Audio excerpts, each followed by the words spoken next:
Gary here with episode 20.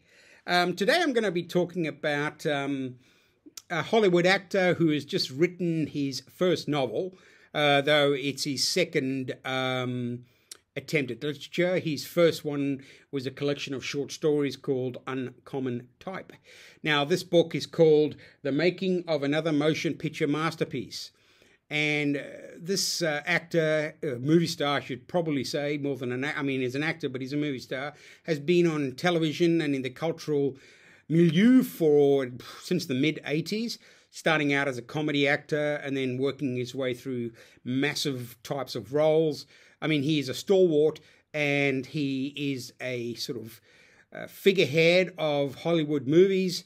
And most of the movies he makes are pretty good and they sell well and people love him.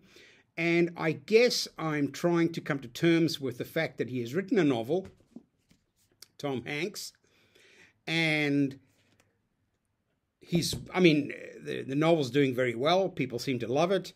His first foray into literature, Uncommon Type, did very well too, and he's still part of the library of selling books. So obviously he has something. Now, my problem is that I'm unsure if a name can be thrown upon a book, a well-known name, can just be copy-pasted onto the cover, and, some mysterious ghostwriter has written a novel and the powers that be decide that, hey, let's put this book out as Tom Hanks's first novel. Now, that is purely conspiracy speculation. Okay, so let's get to the crux of the matter. Is it a good book? Well, despite the warm reviews and the accolades that this book has received, just go on the internet, have a look. People love this book. It's selling well. And there is no dispute that Tom Hanks has written a bestseller, so to speak. Now, I'm not sure if the story itself has any value in filmmaking. I mean, there's nothing better than someone who writes a book from their own experiences, whether it be filmmaking, war, nursing, policing, and inside that story that they write, they bring an element of authenticity and create a story that people really, really want to read. Now, people can say they love this book. Critics obviously love it because Tom Hanks is beloved by all. But I found the novel, look, it works. It's well written, like there are no typos. It does have a story, and it's the story of a well-known director who's been chosen to direct a huge superhero movie that literally has almost no dialogue, is mostly produced in post. Most of the special effects are digitally enhanced, so maybe he's making a point about how the movie world in the creation of movies has changed so much. But he doesn't seem to revel in that. He doesn't criticize it. He kind of goes along with it. And I'm talking about the author.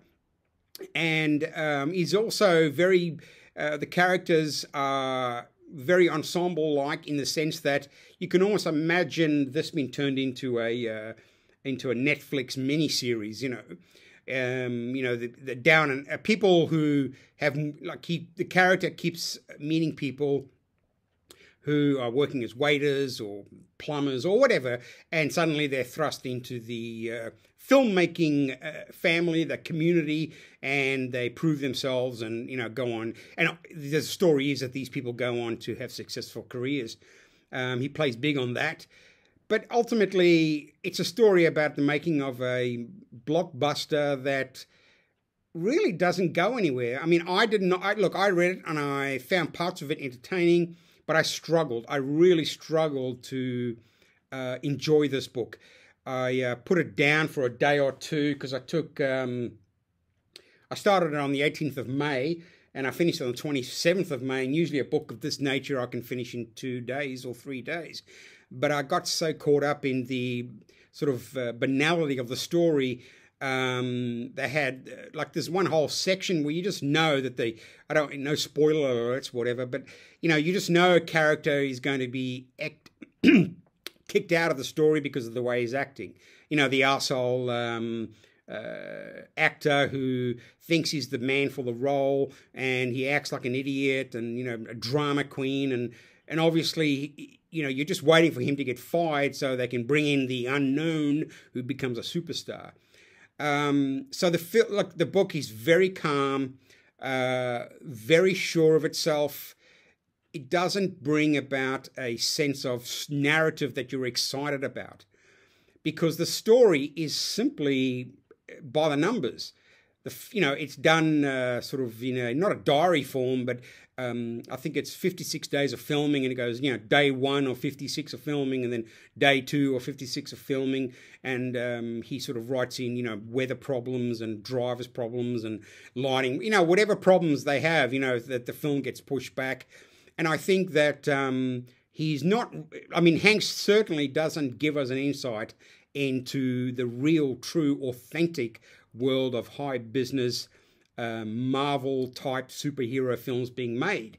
I would suggest that it's an extremely cutthroat and ugly enterprise that really belongs to a few elite few in the film business who are onto a good thing, and they want to keep it that way. So anyone going against the grain, which the main character, the director, is kind of seen as some kind of I don't know, maverick, or some kind of hard-edged director who's made these independent films that everyone loves. It's so corny, it's not funny.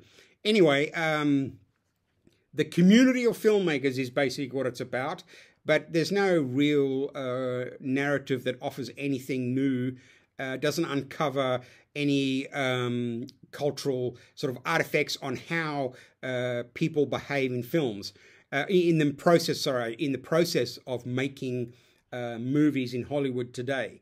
COVID comes up quite a bit, yawn, and the idea that it's basically he's trying to get across that film communities exist for the very short period in which a film is made. Like there's a budget, there's a time, and then they go out and they bond. He's kind of trying to make it, something like, a band of brothers, we all go through this together, and we all go and we love each other, and everyone's beautiful. And then when the film ends, we split apart until we come together on some other movie.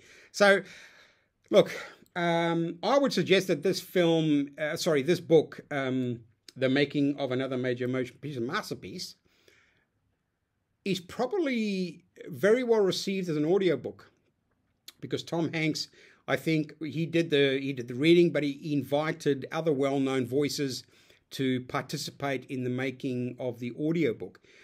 So as a storytelling mechanism, I think the audiobook in this case would work, because voices, unique voices like Tom Hanks has a unique voice, Morgan Freeman has a unique voice, Samuel L. Jackson has a unique voice.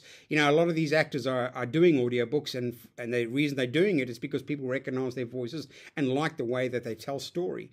So the one good thing about this book is if you are interested in audiobooks, I could suggest it, because I think it would carry off much better as an audiobook than as a piece of literature, which it definitely isn't. It's just a very lame and sort of calm story that goes from one problem to the next until everything's all right in the end.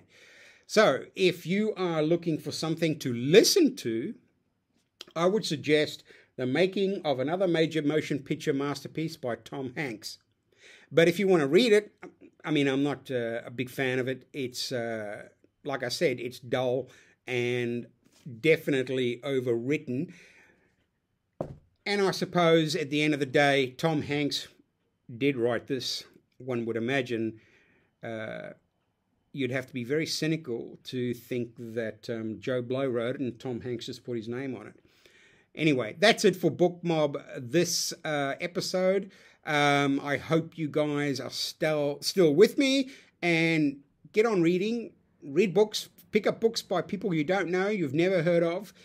Pick up books that you've read when you were younger and read them again, because you never know what you might get out of it. All right, thanks, and I'll catch you in the next episode. Bye.